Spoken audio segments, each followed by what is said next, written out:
Oh, well, yeah, these sandstorms, you know, real bad sandstorm, you know, Steve had that war, a real bad one. But, oh, you had the fleas and the rats and all them sorts of things that you could have well done without. And our water supply was, we were all rationed on water. But the Navy used to have to bring the water in. Well, they did have one well there, but the supply wasn't any good. Why they didn't put down more wells, I don't know.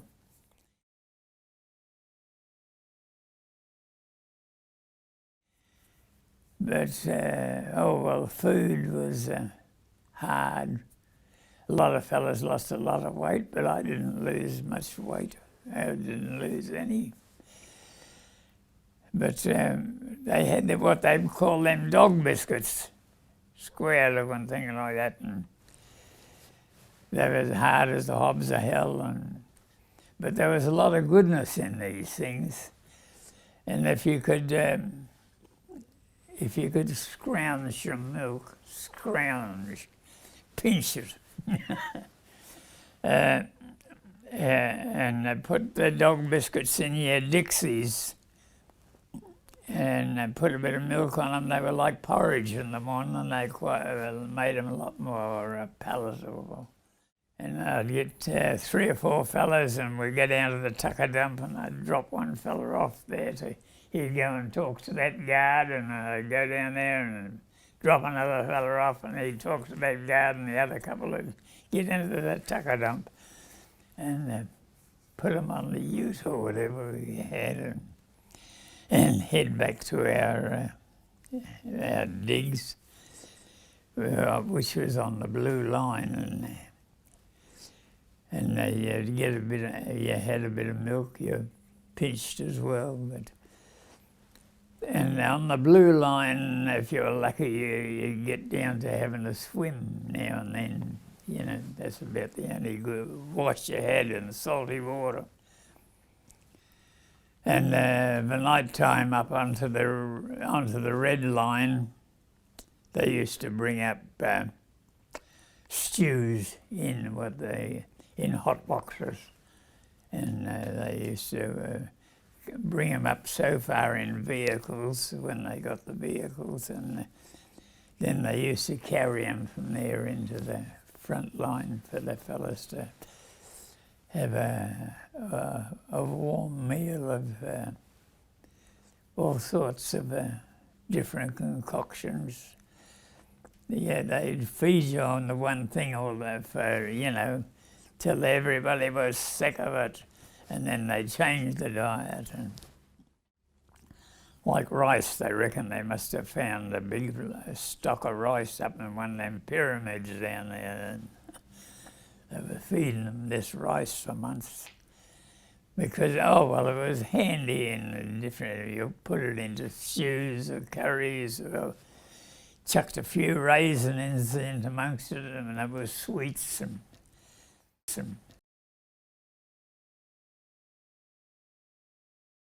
oh, well, you'd have, it depends, there were bigger patrols or smaller ones. One lot they'd be out of a night time there to maybe 8 or 10 years in a patrol, and you're looking for new minefields and any signs of the other fellas prowling around and all that sort of thing. And the odd time they went out with the idea of attacking one of their posts to take a prisoner in to find out what he knew. But yes, but that was on nearly every night onto them things.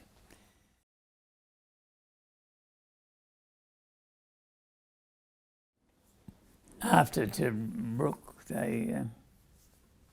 was Alamein, and I was the 2nd 28th Battalion. The tanks surrounded them. They ran out of ammo and the Germans grabbed them and put them in the bag. But I was in the 63rd British General Hospital in Cairo, and so I didn't get caught.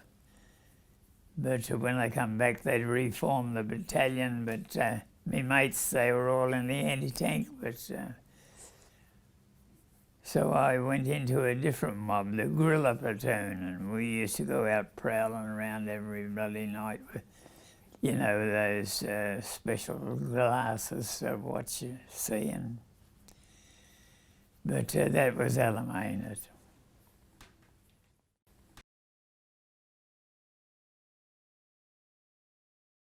Anyhow, we got up to this ruined ridge and they said, "Oh, you've gone too far, it's the ridge behind you." So they went back to that one, they got back there, and this, I think it must have been a mortar, and it landed about where that bloke's sitting on that chair there. And I got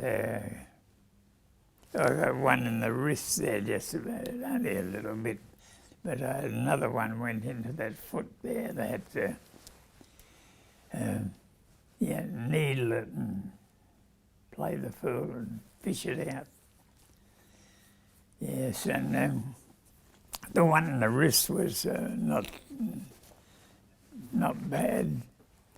They didn't do nothing there, and years after I had something wrong with that hand, and they said, "What'd you have your wrist operated for?" I said, "Never had my wrist operated on, but there's two little bits there in there still. There's only as big as a match head, actually, each."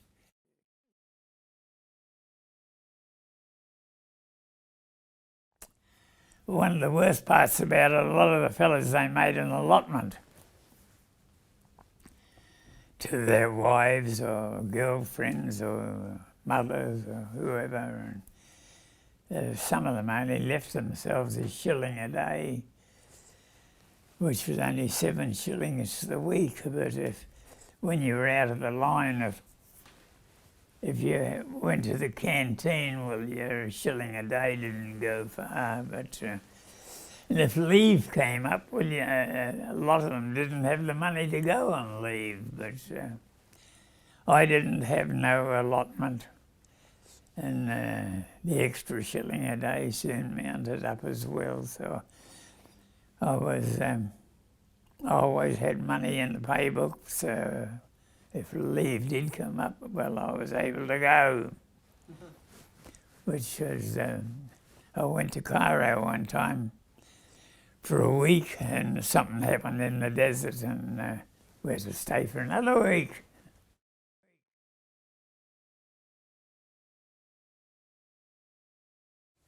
Oh, well, it was a big thing to be the first to stop the Germans in that Second World War. That was the first time they'd ever been stopped. And this was by a mob of people who weren't properly trained and were poorly equipped. But then, when you look at it deeper, we just come out of a depression here in Australia, and in the depression years, whether you were farming or whatever you were doing, if anything went wrong, you had to make do. And the same happened in the army. Whatever you had to make do with what you had to the best of your advantage. And that's what they done.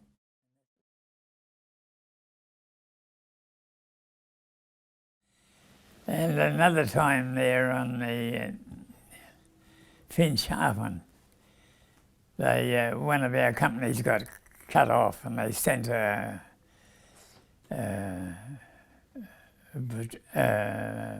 carrion party out to take supplies to them, and they had a protective mob on each side of them, a string, and they got halfway out to where these blokes were cut off, and they got to,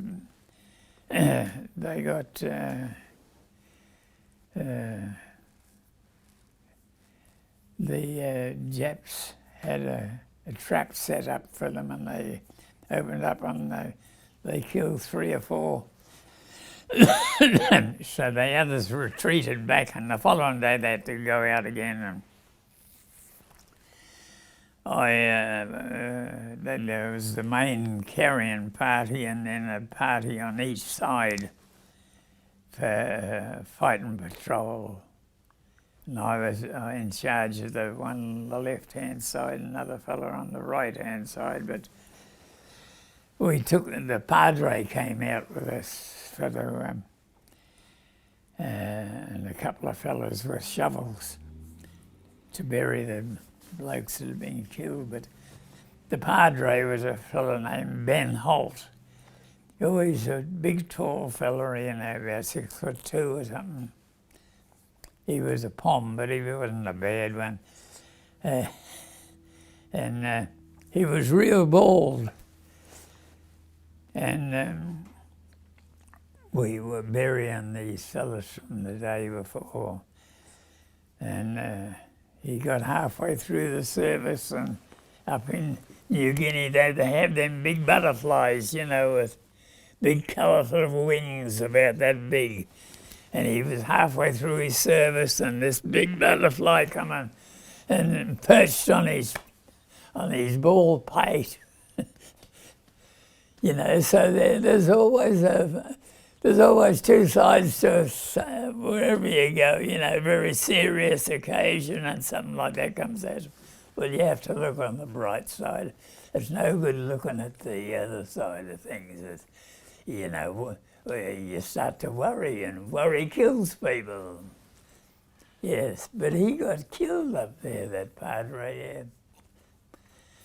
So you never know your luck in this hard world.